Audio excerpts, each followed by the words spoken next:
Dear students, आज का जो हमारा टॉपिक है that is physics.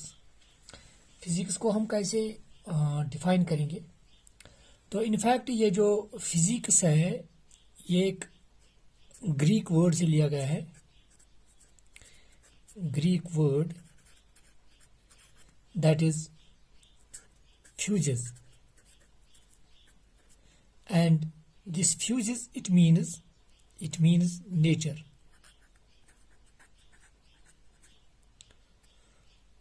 It means nature. तो इस हिसाब से हम फिजिक्स को कैसे डिफाइन करते हैं? फिजिक्स वो ब्रांच है जिसमें हम नेचर के बारे में पढ़ते हैं। तो यहाँ पे लिखना चाहेंगे physics is branch of science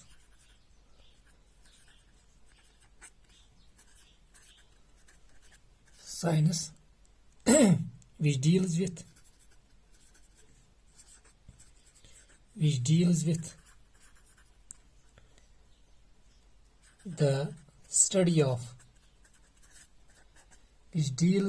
with the study of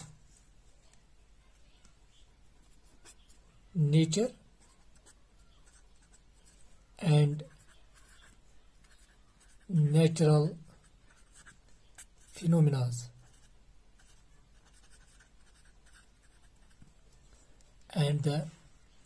and natural phenomena. तो फिजिक्स वो ब्रांच साइंस की है जिसमें हम नेचर के बारे में पढ़ते हैं और जो भी नेचुरल फिनोमिनाज हैं उनके बारे में पढ़ते हैं। फॉर एग्जांपल जैसे कि दिन और रात का बनना, ये दिन और रात कैसे बनते हैं, अगर हम ये इसके बारे में पढ़ेंगे that is physics.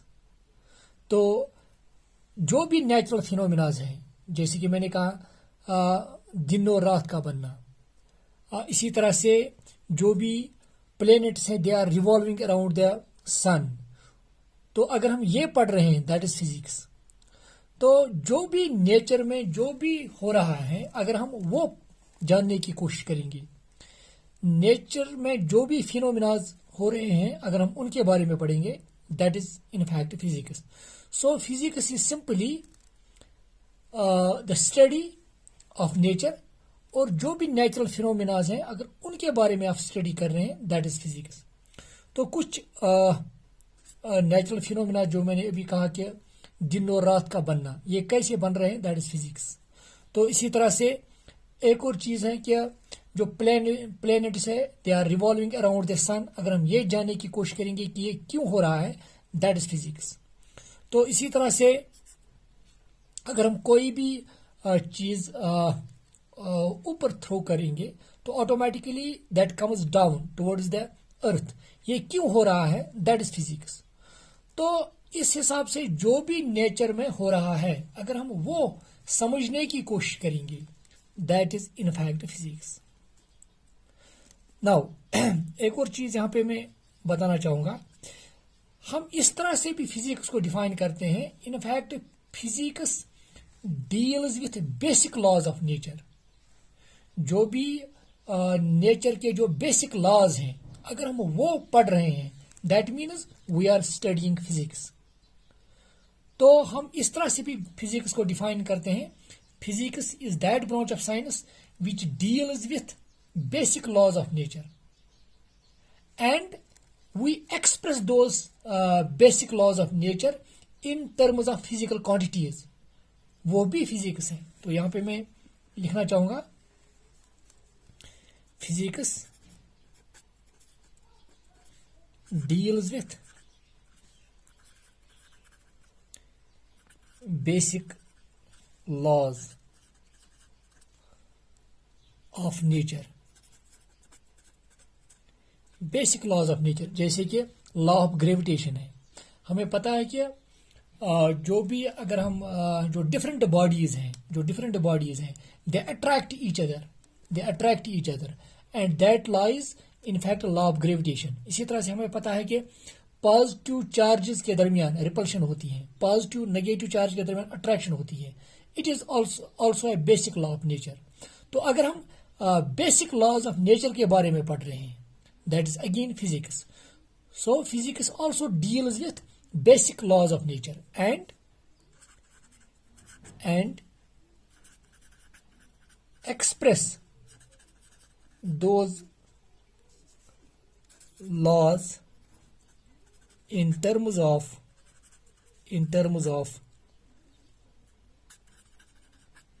physical quantities, और उन बेसिक लॉज को, जो नेचर के बेसिक लॉज हैं, उनको हम फिजिक्स में एक्सप्रेस करते हैं in terms of physical quantities. तो यहाँ पे एक और वर्ड आया है, दैट इज फिजिकल क्वांटिटीज। क्योंकि हमें पता है कि फिजिकल क्वांटिटी हम किसको कहते हैं, वो सभी क्वांटिटीज जिनको हम मेजर कर सकते हैं, they are called physical quantities. For example, हम मास को मेजर कर सकते हैं, so mass is physical quantity. Length को हम मेजर कर सकते हैं, so length is physical quantity. इसी तरह से velocity, it is physical quantity. Time, it is physical quantity. तो जो भी क्वांटिटी हम मेजर कर सकते हैं उनको हम फिजिकल क्वांटिटीज कहते हैं। तो यहाँ पे अगर आप देखेंगे, हमने यहाँ पे ये लिखा कि physics deals with basic laws of nature. जो भी नेचर के बेसिक लॉज हैं, फिजिक्स उनके साथ डील करते हैं। And express those laws in terms of physical quantities, उनको हम फिजिकल क्वांटिटीज में एक्सप्रेस करते हैं इन फिजिक्स। फॉर एग्जाम्पल, यहाँ मैं बताना चाहूंगा कि अगर हम एक बेसिक लॉ ऑफ नेचर है, that is law of gravitation. Law of gravitation. तो एक्चुअली लॉ ऑफ ग्रेविटेशन क्या बताता है कि अगर हमारे पास दो बॉडीज हैं, इन दो बॉडीज के दरमियान there would be a force of attraction. और वो फोर्स ऑफ अट्रैक्शन जो है, ये जो दो बॉडीज हैं, लेट एक का मास है m1, दूसरे का मास है m2, इन दो बॉडीज के दरमियान एक फोर्स ऑफ ग्रेविटेशन होगा। वो फोर्स ऑफ ग्रेविटेशन जो होगा वो कितना होगा, हम वो एक्सप्रेस करते हैं in terms of physical quantities. तो अगर आप देखेंगे, अगर यहाँ पे मैंने बॉडी ए का मास लिया है m1, दूसरे का m2, इनके दरमियान जो फोर्स ऑफ ग्रेविटेशन होगा, जो फोर्स ऑफ अट्रैक्शन होगी, that would be directly proportional to product of m1 m2 divided by इनके दरमियान जो डिस्टेंस है उसका स्क्वायर हमें लेना है, और स्क्वायर। लेट इनके दरमियान जो डिस्टेंस है, लेट दैट इज और। तो इन दो बॉडीज के दरमियान जो फोर्स ऑफ ग्रेविटेशन है, that is directly proportional to m1 m2 divide by r square. इसको हम ऐसे भी लिख सकते हैं, f डायरेक्टली प्रोपोर्शनल को हटाने के लिए हम यहाँ पे कांस्टेंट लगाते हैं, that is g m1 m2 divide by r square. तो अगर आप यहाँ पे देखेंगे, जो भी ये एक्सप्रेशन हमें मैथमेटिकल एक्सप्रेशन मिला है, it is in fact law of gravitation.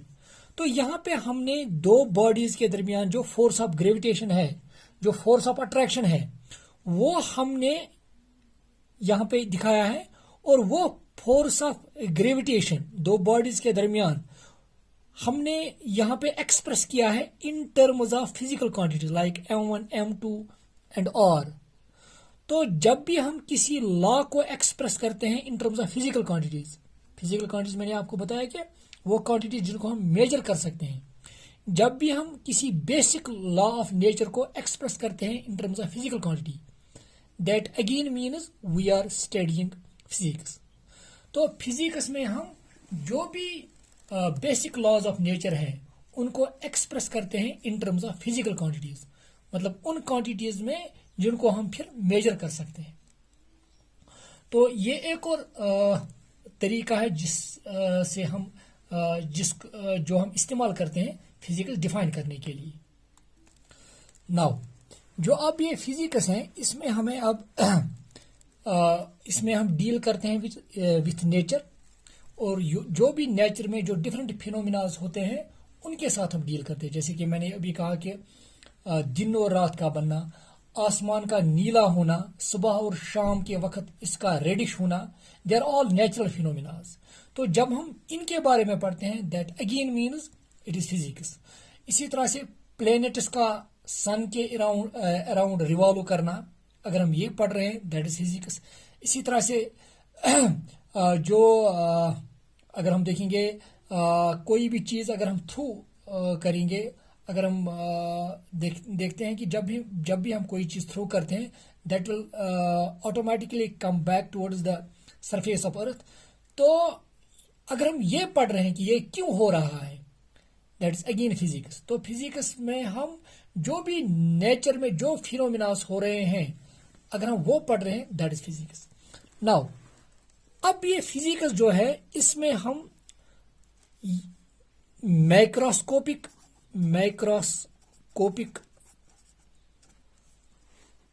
Particles के बारे में भी पढ़ते हैं और हम यहां पे माइक्रोस्कोपिक पार्टिकल्स के बारे में भी पढ़ते हैं, क्योंकि चाहे मैक्रोस्कोपिक पार्टिकल्स हैं या माइक्रोस्कोपिक पार्टिकल्स हैं, दोनों नेचर में मौजूद हैं। Macroscopic particles for example planets, car, ball, तो ये मैक्रोस्कोपिक पार्टिकल्स हैं। इसी तरह से अगर हम माइक्रोस्कोपिक, अगर हम छोटे पार्टिकल्स की बात करेंगे like atoms, molecules, electrons etcetera, तो अब हम माइक्रोस्कोपिक पार्टिकल्स के साथ भी डील कर सकते हैं फिजिक्स में और माइक्रोस्कोपिक पार्टिकल्स के साथ भी हम डील कर सकते हैं। जब हम मैक्रोस्कोपिक पार्टिकल्स के बारे में पढ़ते हैं फिजिक्स में तो उस वक्त उस फिजिक्स को हम क्लासिकल फिजिक्स कहते हैं। Classical physics, it is called classical physics. और जब हम माइक्रोस्कोपिक पार्टिकल्स के बारे में पढ़ते हैं लाइक एटम्स, इलेक्ट्रॉन्स, तो उस वक्त उस फिजिक्स को हम कहते हैं that is called quantum physics. Quantum physics, quantum physics. तो ये जो फिजिक्स है इसके भी अब दो ब्रांचेस हैं। जब हम बिग ऑब्जेक्ट्स के बारे में पढ़ते हैं तो उस वक्त उस फिजिक्स को हम क्लासिकल फिजिक्स कहते हैं। तो इसी तरह से अगर हम स्मॉल पार्टिकल्स के बारे में पढ़ रहे हैं then it is called quantum physics. क्योंकि जब हमने माइक्रोस्कोपिक पार्टिकल्स के बारे में पढ़ना स्टार्ट किया तो ये हमने जल्दी स्टार्ट नहीं किया है, क्योंकि पहले जब हमने माइक्रोस्कोपिक पार्टिकल्स के बारे में पढ़ना स्टार्ट किया तो ये क्लासिकल फिजिक्स के बाद हुआ। तो सबसे पहले हमने ये मैक्रोस्कोपिक पार्टिकल्स के बारे में ही पढ़ा है, तो उसके बाद हमने माइक्रोस्कोपिक पार्टिकल्स के बारे में पढ़ना स्टार्ट किया। तो इनफैक्ट ये जो फिजिक्स है ये ओल्ड वन है, that is why it is called classical physics. क्योंकि ये फिजिक्स लेटर ऑन हमने स्टार्ट किया है पढ़ना। तो इस फिजिक्स को, जिसको हमने क्वांटम फिजिक्स का नाम दिया है, इसको एक और नाम से भी जानते हैं, it is also called modern physics. It's called modern physics, it is called modern physics.